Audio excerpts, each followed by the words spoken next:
Sobat Gajah Sumatera, jumpa lagi di Bincang Konservasi edisi kedua. Oke, Bincang Konservasi kali ini akan membahas sesuatu yang sangat seru, menyenangkan karena kita akan jalan-jalan secara online. Oke, jadi untuk Bincang Konservasi edisi kedua kali ini adalah mengusung tema eksplorasi jelajah konservasi di Taman Nasional Kepulauan Seribu sebagai wadah pendidikan konservasi. Dan di sini juga sudah duduk dua orang yang akan menjadi narasumber pada Bincang Konservasi kali ini. Bisa diperkenalkan dulu Mbak-mbak yang cantik ini. Halo semuanya, perkenalkan nama aku Adelia Sapa, aku biasa dipanggil Adel. Di sini aku sebagai ketua pelaksana dari acara Jelajah Konservasi 2024 yang berlokasi di Taman Nasional Kepulauan Seribu. Halo Mbak Adel. Oke, terus selanjutnya Mbak yang cantik yang satunya. Halo semuanya, perkenalkan aku Desya Mandari, biasa dipanggil Aisyah. Aku dari peserta Jelajah Konservasi 2024 yang berlokasi di Taman Nasional Kepulauan Seribu. Halo Mbak Aisyah. Oke, jadi teman-teman sudah mengetahui kan tadi tentang temanya, dan di tema tersebut ada beberapa hal yang bisa di-highlight, jelajah konservasi, Taman Nasional Kepulauan Seribu, dan juga pendidikan konservasi. Nah, kalau penasaran langsung aja nih kita tanya-tanya kepada narasumber kita kali ini nih. Mbak Adel nih sebagai ketua pelaksana program ini ya Mbak Adel. Sebenarnya jelajah konservasi itu apa sih Mbak Adel?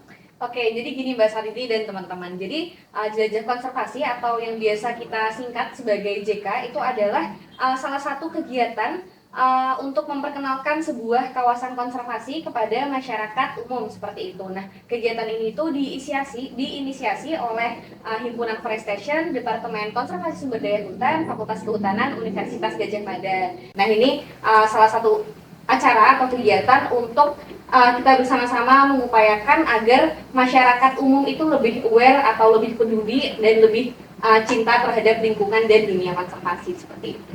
Oke, jadi jelajah konservasi itu adalah semacam kegiatan untuk mengetahui atau menjelajah di kawasan konservasi atau di lokasi konservasi untuk sebagai upaya untuk mengetahui pembelajaran apa yang dapat diperoleh dari dalamnya, yang mungkin dikemas dalam bentuk kegiatan yang menarik seperti itu ya. Iya. Dan tadi untuk target pesertanya itu juga berasal bermacam-macam ya, nggak hanya dari Fakultas Kehutanan juga seperti itu ya Mbak? Iya, betul. Oke, dan di sini Mbak Ais sebagai peserta ya Mbak Ais ya? Iya. Kalau menurut Mbak Ais itu gimana sih jelajah konservasi ini, kok Mbak Ais bisa tertarik buat join ke jelajah konservasi gitu? Yang saya tahu jelajah konservasi itu merupakan salah satu program kerja yang diadakan oleh Forestation, dan dimana Forestation sendiri itu juga merupakan salah satu himpunan yang ada di Departemen Fakultas Kehutanan khususnya, yaitu Departemen Konservasi Sumber Daya Hutan, dan dimana kegiatannya itu ya seperti yang sudah Mbak Ada jelaskan sebelumnya, ya jalan-jalan atau mengunjungi Taman Nasional, yang dimana dalam kegiatannya juga dikemas dengan seru pastinya, dan untuk pengalaman yang didapatkan mengetahui terkait dengan tempat-tempat yang dijadikan konservasi, dan juga terkait dengan keseruan lain seperti itu. Wah, berarti memang benar-benar ya dari hati ikut gitu ya? Iya. Nah, Mbak Adel nih, kenapa memilih lokasi di Taman Nasional Kepulauan Seribu? Oke, ini pertanyaan yang menarik ya Mbak Sariti. Oke. Jadi kenapa alasan kami itu sebagai panitia memilih Taman Nasional Kepulauan Seribu, khususnya Pulau Pramuka, Pulau Kotok, dan Pulau Air sebagai site yang kami kunjungi di kegiatan jelajah konservasi seperti itu. Jadi Taman Nasional Kepulauan Seribu ini sebuah taman nasional atau site kawasan konservasi yang sangat menarik menurut kami. Yang pertama karena TNKPS atau Taman Nasional Kepulauan Seribu ini penuh dengan keanekaragaman hayati.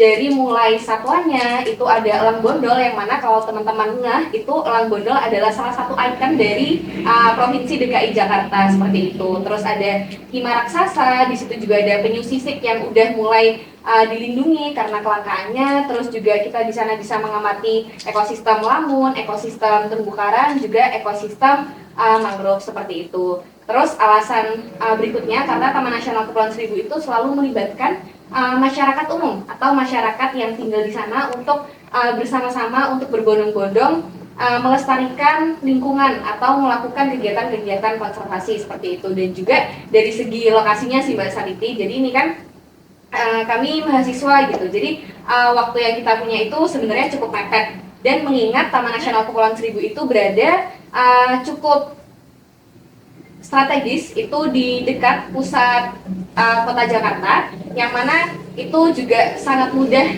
aksesnya untuk kita ke sana seperti itu. Jadi sangat memungkinkan, dan dari segi waktu itu juga efektif. Jadi itu adalah beberapa alasan kenapa kita akhirnya melaksanakan jelajah konservasi di Taman Nasional Kepulauan Seribu. Oke, ternyata Taman Nasional Kepulauan Seribu sebuah mungkin bisa dikatakan surga tersembunyi yang dekat dengan DKI Jakarta ya? Iya Mbak betul. Aja ya. Dan itu juga Taman Nasional Kelautan, yang mana kebanyakan dari Taman Nasional di Pulau Jawa itu kan nggak berbau sama laut gitu. Sedangkan Ya. Taman Nasional Kepulauan Seribu ini pusatnya dari konservasi kelautan. Oh, berarti ini juga semacam pembelajaran baru yang mungkin biasanya di Fakultas Kehutanan itu hanya di hutan-hutan daratan, dan ini tuh di laut gitu ya Mbak? Iya Aja betul ya? banget Mbak Wah, Santi. keren sekali. Apalagi tadi sudah mempertimbangkan banyak aspek, kayak mulai dari satwanya, kemudian wisatanya juga, masyarakatnya juga, benar-benar pemilihan lokasi yang jos. Nah, kalau menurut Mbak Ai sendiri nih, kan sudah diketahui nih jelajah konservasi tahun 2024 ini mau di Taman Nasional Kepulauan Seribu. Apa sih yang membuat Mbak Ais tertarik buat join di jelajah konservasi di TNKPS sendiri? Apalagi TNKPS itu apa sih yang membuat Mbak Ais tertarik di sana? Terima kasih untuk pertanyaan Mbak Zaditi. Mungkin ini berkaca dari pengalaman pribadi ya, karena waktu sekitaran saya umur sekitar kelas 5 atau 6 SD itu pernah berkunjung ke salah satu pulau yang di Taman Nasional Kepulauan Seribu, yaitu Pulau Tidung. Namun untuk dari segi kepuasan, saya mungkin karena pada saat itu masih sekolah dasar, belum mengetahui terkait dengan apa aja sih yang ada di Pulau Tidung itu. Nah, pada saat Jelajah Konservasi ini mengadakan kunjungan ke Taman Nasional Kepulauan Seribu ini, khususnya ke Pulau Pramuka, itu menurut saya cukup menarik karena saya pengen tahu lebih dalam lagi terkait apa aja sih yang ada di Taman Nasional Kepulauan Seribu, khususnya di Pulau Pramuka. Akankah lebih bagus pengelolaannya dari Pulau Tidung, atau dari segi sumber daya alamnya, atau bagaimana seperti itu? Oke, berarti kan tadi waktu kecil sudah pernah ke sana, tapi masih ingin belajar lebih lanjut. Betul. Oke, nah Mbak Ais, waktu jelajah konservasi ini kegiatannya ngapain aja sih? Untuk kegiatannya itu di hari pertama kami melakukan kunjungan ke Sanctuary Penyu dan juga ke pelestarian kuda laut. Di hari kedua kita melakukan kunjungan ke rehabilitasi elang yang ada di Pulau Kotok. Terus kita juga melakukan pengamatan biota laut. Terus habis itu kita juga melakukan kunjungan ke rumah hijau. Itu rumah hijau itu di sana kita melakukan bersih-bersih pulau seperti itu. Dan untuk di hari ketiganya, oh ya lupa, nanti di hari kedua tadi tuh kita juga melakukan wawancara kepada masyarakat itu terkait dengan pengelolaan di Taman Nasional Kepulauan Seribu, khususnya di Pulau Pramuka, bagaimana pengelolaannya, sumber daya alamnya gitu. Terus di hari ketiga kita melakukan pengamatan terkait dengan lamun, terus juga melakukan penanaman mangrove. Banyak sekali nih kegiatannya ternyata ya. Berarti kan di Taman Nasional Kepulauan Seribu itu sendiri kan laut, nah kan. Nah itu berarti ada dong kayak main-main air gitu-gitu. Oh pastinya, karena kan jelajah konservasi pasti kitanya menjelajahi gitu kan, melakukan aktivitas-aktivitas seru. Di hari pertama hingga hari ketiga tadi kita pasti melakukan aktivitas seru seperti snorkeling, yang dimana itu dilakukan setelah kita melakukan kunjungan ke pengamatan rehabilitasi elang seperti itu. Terus juga kita melakukan snorkeling lagi yang kedua kalinya di bagian pesisirnya yang di dekat Pantai Sunrise? betul, RPTRA. Iya. Ya, Oke, berarti snorkeling itu tadi untuk melihat biota laut itu ya? betul. Oke, keren sekali. Nah, Nanti kan, sorry, nanti Oke. di setelah kita melakukan pengamatan itu kan juga pasti kita mengisi logbook gitu. Oke. Selain kita melakukan apa namanya kayak jalan-jalan, pastinya kita di situ melakukan juga pengamatan yang dimana itu juga bermanfaat bagi edukasi atau pengetahuan terkait dengan konservasi itu sendiri. Oke, nah dari banyak sekali kegiatan yang sudah dilaksanakan di Taman Nasional Kepulauan Seribu, sebutin satu kegiatan yang paling berkesan, yang paling menarik, yang masih membekas di hatinya Mbak Ais nih. Apa nih? Pastinya untuk berkesan semuanya berkesan, tapi Yes. untuk saya pribadi paling berkesan itu pada saat melakukan snorkeling, karena sebenarnya snorkeling itu seru ya, apalagi kalau misalnya sudah punya basicnya gitu. Tapi pada saat itu saya baru mencoba pertama kali, dan fun fact-nya ternyata saya baru ingat saya pernah mengisi di semacam notebook itu, saya punya bisnis snorkeling. Wah. Makanya pas Jelajah Konservasi mengadakan kunjungan ke Taman Nasional Kepulauan Seribu dan salah satu kegiatannya ada snorkeling, itu saya mulai tertarik di situ gitu. Jadinya bisa kewujud melalui dengan jelajah konservasi yang diadakan. Nah, itu juga. Jadi, itu adalah salah satu dari berbagai alasan kami memilih site TNKPS itu karena aktivitas konservasi yang berbau edukasi itu banyak banget Mbak Sadedi. Jadi, yang udah disebutin sama Aisyah, tadi ada snorkeling itu berkali-kali bisa dilakuin, dan itu yang diamati banyak. Kita bisa snorkeling untuk mengamati padang lamun, untuk mengamati terumbu karang dan biota laut lainnya seperti itu. Terus di sana juga kita bisa birdwatching setiap sore atau setiap pagi karena di sana banyak banget berbagai jenis burung-burung seperti itu. Terus ada pengamatan mangrove dan lamun yang tadi udah disebutin gitu. Itu adalah kegiatan-kegiatan yang berbau edukatif yang di TNKPS tuh ada kayak gitu. Dan sepenangkapan saya nih dari kalian berdua, kayak kegiatan itu tuh dikemasnya dengan acara yang menarik gitu loh. Wah, keren sekali. Nah, dengan begitu nih Mbak Ada nih sebagai ketua pelaksana, gimana sih cara mempersiapkan itu semua kok bisa kepikiran dan benar-benar out of the box? Oke, jadi untuk persiapan dari kegiatan Jelajah Konservasi atau JIKA 2024 ini tentunya nggak instan. Ini dibantu oleh beberapa teman-teman panitia juga. Jadi di awal itu kita sempat untuk brainstorming sekiranya kawasan konservasi mana yang akan kita kunjungi seperti itu, dan dengan beberapa godokan, beberapa hari, beberapa minggu untuk brainstorming sampai akhirnya kita matang untuk memilih site kawasan konservasi Taman Nasional Kepulauan Seribu sebagai site gitu. Tapi perjuangan itu nggak berhenti sampai situ aja Mbak Titi. Jadi di situ yang awalnya kita masih sempat pengen di Pulau Kelapa II dan pulau-pulau lainnya kayak Pulau Harapan kayak gitu kita survei ke sana dan sampai akhirnya kita merumuskan untuk memilih 3 pulau itu, yaitu Pulau Pramuka, Pulau Kotok dan Pulau Air dengan berbagai pertimbangan seperti itu. Juga kita di situ juga mempertimbangkan untuk akses agar peserta itu nyaman seperti apa. Jadi kita sebisa mungkin menyediakan transportasi yang nyaman untuk teman-teman peserta biar nanti enjoy selama acara seperti itu. Nah, terus juga dari konsep acaranya sendiri ini dibantu sama teman-teman panitia juga untuk mengkonsep Jelajah Konservasi tahun ini tuh akan dibawa ke arah mana seperti itu. Jadi konsep JK pada tahun ini juga dibantu sama teman-teman panitia yang lain untuk bagaimana kita bisa menebarkan kebermanfaatan dari segi pendidikan konservasi untuk masyarakat umum seperti itu, dan juga acara-acaranya itu dikemas semenarik mungkin dan sesuai dengan site yang ada di sana. Jadi teman-teman Korlap kemarin selama survei juga udah ngelihat site-sitenya seperti apa untuk merumuskan bagaimana atau apa kegiatan yang akan kita lakukan selama acara tersebut berlangsung. Dan juga nggak lupa dari segi keamanannya kita nggak lupa untuk setiap penyeberangan kita selalu mengingatkan untuk menggunakan dan menyediakan safe jacket, dan kita juga selalu menyediakan kotak medis dan lain-lain seperti itu. Oke, berarti memang di balik kegiatan yang sangat banyak, sangat dengan runtutan kegiatan acara-acara sampai ini, perjuangannya nggak mudah ya teman-teman Sobat Geda Sumatera. Bahkan sudah sampai survei, terus persiapannya nggak cuma itu, mesti banyak melewati tantangan-tantangan juga ya Mbak Adel ya. Betul, Mbak Titi. Oke, nah, Mbak Isni kan tadi sudah berarti sudah mendengar sedikit tentang behind the scene atau di balik layarnya. Kira-kira puas nggak nih sama Jelajah Konservasi ini? Puas, dan sangat Oke. puas karena Oke.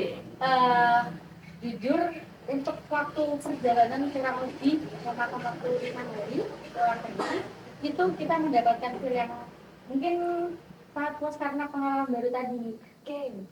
Jujur saya nggak expect bahkan kita lakukan snorkeling hingga 2 kali ya. Saya kira cuma sekali doang, tapi ternyata di sela-sela misalnya ada lebihan waktu atau apa kita menggunakan waktu itu untuk snorkeling. Belum lagi dengan acara-acara seru lainnya seperti malam sebelum besoknya kita berangkat pulang kita melakukan bakar-bakaran yang dimana itu juga bersama dengan warga lokal. Gitu. Oke, tadi juga sudah disinggung ya Mbak Adel ya mengenai acara jelajah konservasi ini mau dibawa kemana gitu kan.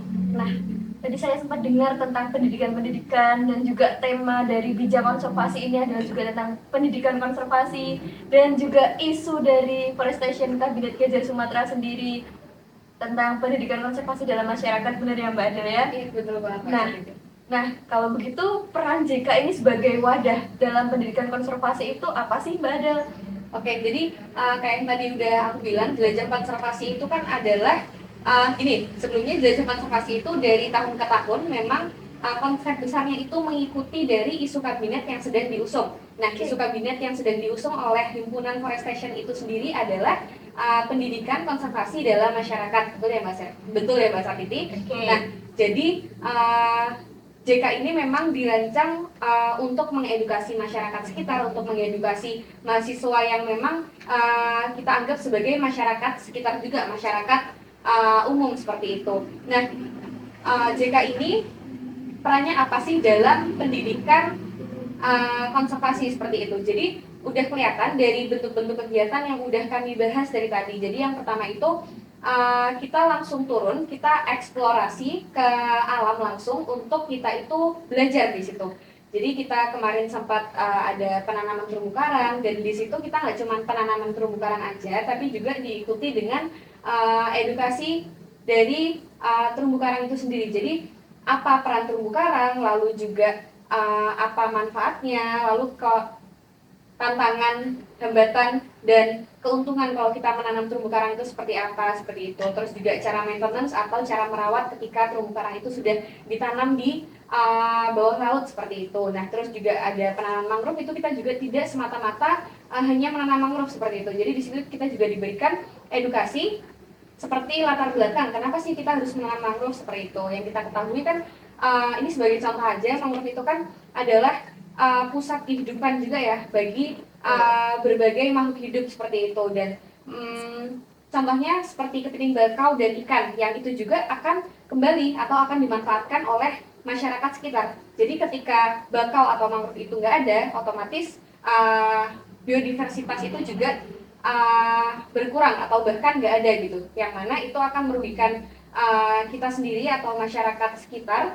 Jadi nggak bisa memanfaatkan sumber daya alam yang ada. Jadi di situ juga dijelaskan latar belakang kenapa kita harus menanam, kenapa kita harus belajar tentang kawasan konservasi dan komponen-komponennya itu lebih dalam lagi seperti itu. Terus juga di sini itu kita nggak cuman secara teori aja gitu. Jadi peserta atau masyarakat umum itu nggak cuman secara teori aja diajarkan, tapi praktek langsung lagi-lagi seperti itu. Terus juga yang ketiga, kita berdiskusi, bertukar pikiran, dan kita belajar bareng gitu dari masyarakat.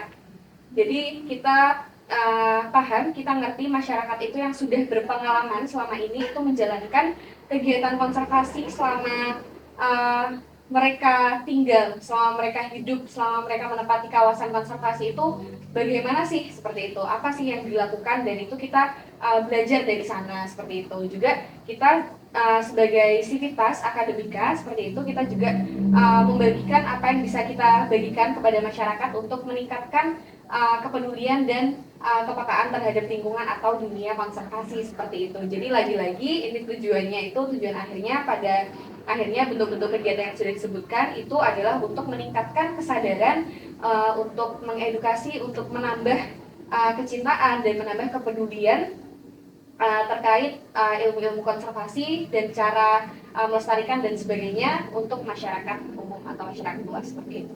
Oke, keren sekali. Berarti emang pendidikan konservasi di jelajah konservasi sendiri itu juga yang pertama tadi mengacu pada peserta sendiri dengan kegiatan-kegiatan yang langsung terjun ke lapangan untuk mengetahui tentang konservasi, fungsi kawasan, dan bahkan nggak cuma tentang potensi-potensinya aja, tetapi juga tentang fungsi kawasan habitat seperti itu ya, tentang mangrove, padang lamun, terumbu karang, dan juga ini tadi juga mengajak masyarakat sekitar untuk melakukan sebuah pendidikan atau mungkin bahasanya transfer ilmu antara masyarakat dan juga peserta JIKA, seperti itu ya Mbak Adel ya? Betul banget Mbak Sabiti. Oke, tadi Mbak Adel sudah menyebutkan tentang jelajah konservasi sebagai wadah pendidikan konservasi. Nah, menurut Mbak Ais nih sebagai peserta, apakah jelajah konservasi ini tuh sudah sesuai sebagai wadah pendidikan konservasi, dan bisa tolong diceritakan ke teman-teman nih, gimana nih Mbak Ais? Oke, Mbak Sartiti. Untuk saya pribadi, karena memang saya juga dari Fakultas Ilmu UGM dan tahun ini berniat untuk masuk ke Departemen Konservasi Sumber Daya Hutan, menurut saya dengan adanya JK ini dapat mewadahi seperti khususnya bagi anak-anak yang mau mahasiswa dari kehutanan itu sendiri. Jadi kemarin dengan pengalaman yang kita dapat, kita pastinya lebih tahu terkait dengan bagaimana sih cara melestarikan satwa, kayak contohnya yang kemarin kita sudah lakukan itu rehabilitasi elang, sanctuary penyu, dan juga pelestarian kuda laut gitu.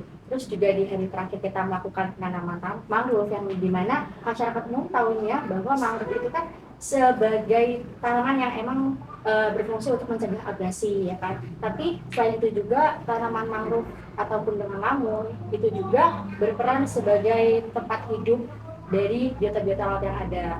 Kemarin juga kita melakukan transplantasi terumbu karang yang dimana di situ juga kita sebelumnya diberikan pendahuluan oleh pengelolanya apa sih tantangan atau hambatan aja yang memang itu dapat berpengaruh terhadap sistem ekologi di yang ada di waktu itu seperti itu.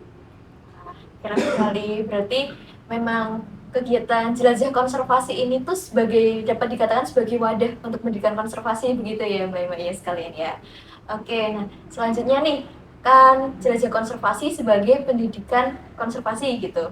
Ilmu apa saja sih yang dapat diambil oleh Mbak Ais nih terkait setelah mengikuti kegiatan jelajah konservasi? Ilmu yang kita tahu mungkin lebih ke ini ya Mbak, kayak kemarin kan elang yang ada di sana itu direhabilitasi karena mungkin terdapat ulah-ulah manusia yang membuat dimana populasi elang itu sendiri berkurang gitu.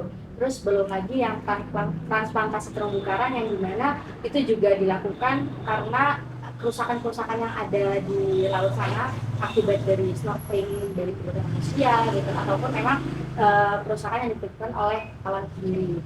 Terus yang di hari terakhir yang kami melakukan penanaman mangrove dan juga pengamatan labor itu menurut saya sangat bermanfaat karena kita jadi tahu gimana sih cara menanam mangrove yang benar, gimana sih peletakan mangrove yang benar gitu. Dan untuk lamun sendiri juga kita hanya mungkin awalnya tahu oh ini sebagai tanaman biasa gitu, padahal pas kita lihat ke sana tuh ini juga memiliki manfaat yang tidak kalah penting seperti mangrove itu sendiri. Oke, berarti di sana tuh kan belajar menanam mangrove yang benar gitu ya, Ya. Oke, keren sekali. Terus ada lagi, mungkin kalau di konservasi yang nantinya akan melakukan penelitian terkait burung itu juga akan sangat bermanfaat karena waktu kita melakukan belajar konservasi di sana kan juga terdapat sesi di mana kita mengamati burung atau birdwatching itu sendiri. Gitu. Terus kita juga melakukan wawancara terkait dengan pengelolaan pariwisata di Taman Nasional Kepulauan Seribu itu sendiri yang dimana mungkin saja dari para peserta yang ada saat ini tuh ingin magang atau ingin KKN ataupun juga dengan ingin mengajukan penelitian judul untuk skripsi nanti. Oke, berarti memang skopnya tuh luas, nggak cuma di kehutanan saja ya? Betul. Oke, nah dari Mbak Adel sendiri nih, saya pengen tahu nih Mbak Adel, kan Mbak Adel sebagai ketua pelaksana, apakah dapat insight baru atau hal-hal baru yang mungkin menarik dari selama Mbak Adel mengurus JK? Dan bisa diceritakan nih ke teman-teman agar teman-teman juga siapa tahu mendapat insight baru nih Mbak Adel nih. Iya, Mbak Sapiti, makasih buat pertanyaannya. Jadi kalau misalkan ditanya tentang insight baru, itu pasti karena dari awal, dari kegiatan survei aja sebenarnya kita tuh, saya dan teman-teman panitia yang survei khususnya itu udah terkesima dengan kearifan-kearifan lokal yang dilakukan masyarakat untuk melakukan kegiatan-kegiatan konservasi gitu. Jadi kegiatan-kegiatan adat atau kearifan lokal yang dilakukan masyarakat sekitar itu memang agak beda dari masyarakat-masyarakat yang ada di Jawa, khususnya tempat aku tinggal di Jawa Tengah seperti itu. Cara mereka konservasi, cara mereka meleburkan konservasi dalam kehidupan mereka masing-masing, termasuk bagaimana mereka melakukan kegiatan konservasi itu untuk memenuhi kebutuhan primer mereka seperti itu. Terus juga di sana pastinya selain dapat pemandangan indah, pemandangan bagus, itu ya pendidikannya dapat gitu. Dari segi kegiatan-kegiatannya semuanya dari hari pertama sampai akhir itu penuh dengan edukasi. Dan kita kan di sana mengeksplor keempat-empatnya ekosistem yang ada di sana. Dari keempat ekosistem yang ada di Taman Nasional Kepulauan Seribu itu kita kemarin benar-benar eksplor semuanya, dan kita di sana juga didampingi oleh guide yang emang profesional, yang emang di sana itu kita bisa dapat interpretasinya seperti apa, seperti itu. Jadi kemarin itu kita nggak yang asal-asalan, kita benar-benar dipandu oleh para tour guide yang profesional yang bisa mengedukasi kita semua dalam hal konservasi seperti itu. Terus juga yang terakhir pastinya dari awal kegiatan, dari awal kita merancang kegiatan sampai akhir kegiatan itu yang pasti kita dapat relasi yang super luas gitu. Jadi koneksinya itu benar-benar luas banget, banyak banget. Jadi benar kata Ais tadi, kalau kita misalkan mau magang, penelitian dan lain-lain itu aksesnya udah gampang karena udah banyak relasi atau koneksi kayak gitu. Oke, berarti kegiatan jelajah konservasi ini selain menunjang pendidikan konservasi secara langsung, juga menunjang pendidikan konservasi tidak langsung melalui kegiatan-kegiatan yang bisa dilakukan kemudian hari, misalnya penelitian, KKN, ataupun skripsi, magang gitu, melalui koneksi yang sudah dibangun dengan baik antara peserta, masyarakat, dan juga dari pihak Balai Taman Nasional sendiri ya, Mbak Adel ya? Iya, benar banget. Oke, beri plus dulu teman-teman, berarti memang ini sungguh sangat bagus karena dari segala sisi dapat, dari alamnya dapat, dari masyarakatnya dapat, dari komunikasinya juga dapat, bahkan keindahan alamnya juga dapat begitu. Nah, sekarang pengen tahu nih hal yang nggak bisa dilupakan atau yang sangat berkesan, entah itu dari seluruh proses yang ada, yang apa ya, yang nggak harus hal-hal yang ilmiah atau yang mungkin hal-hal yang lucu atau menarik unik nih. Dari Mbak Ais dulu nih, apa ini? Hal menariknya mungkin dari yang waktu kita mulai snorkeling ya, karena jujur saya pribadi juga gak terlalu berani untuk terjun air gitu kan, masuk air. Dan teman saya pun sama ada yang seperti itu, tapi di situ kan kita juga difasilitasi dengan alat-alat pengaman, terus ada terguide yang profesional juga. Pastinya kita juga dapat pengalaman baru untuk snorkeling, terus belum lagi untuk sesi dokumentasinya yang memang sudah disediakan oleh panitia gitu. Saya beri tepuk tangan dulu sebelumnya. Dan untuk ini paling berkesan pada saat malam sebelum kepulangan itu saya nggak expect bahwa kita akan melakukan makan bareng bersama gitu dengan warga setempat ya gitu. Jadi mungkin ada beberapa warga yang emang diajak oleh panitia untuk bergabung, dan itu menurut saya dapat menjadi salah satu wadah untuk kita menjalin keakraban seperti itu. Kalau Mbak Adel nih gimana nih? Oke, jadi sebelum acara itu saya lebih ke kebersamaannya. Jadi bagaimana kekompakan panitia, kekompakan teman-teman, dan semangat panitia semua untuk merancang kegiatan ini dari awal sebegitu kompaknya. Dan ketika kita nemuin masalah atau sebuah problem itu pasti ada solusinya seperti itu. Dan itu berkat semangat dan kebersamaan dari teman-teman panitia. Terus ketika udah di waktunya kita melaksanakan kegiatan jelajah konservasi ini, di sana di hari pertama itu kita udah ada sesi pengakraban atau sesi perkenalan oleh panitia dan peserta. Jadi di situ di sore itu di dekat RPTRA TNKPS Pulau Pramuka. Itu kita kenalan satu-satu, dan nggak expect-nya semua delegasi alias peserta dan panitia itu udah melebur jadi satu secara kita nggak sadar gitu. Jadi teman-teman udah pada bercanda, udah pada mulai santai, terus kita lanjut snorkeling, pada dengerin lagu, ada yang ambil footage dari drone kayak gitu juga. Dan itu yang bikin kita itu bener-bener rapat, yang bener-bener bikin kita itu kebersamaannya tuh ada banget gitu. Terus juga nggak cuman antar delegasi aja, tapi juga kita delegasi jelajah konservasi dengan masyarakat sekitar seperti itu. Jadi bener banget yang dibilang Ais itu di hari terakhir sebelum kepulangan itu kami sempat ada malam keakraban yang mana itu isinya bakar-bakar, kita bakar-bakar ikan sama seluruh delegasi juga sama masyarakat setempat. Dan alhamdulillahnya masyarakat setempat itu juga sangat welcome dan membantu, bahkan ada juga yang menyumbang untuk logistik kayak misalkan ikan, kayu bakar kayak gitu untuk ngedukung malam keakraban kita waktu itu. Dan itu malam itu terasa sangat hangat banget gitu. Oke. Dan semoga aja yang dialami hal-hal menarik yang dialami oleh Mbak Ais dan Mbak Adel senantiasa melekat dan menjadi penyemangat untuk seterusnya.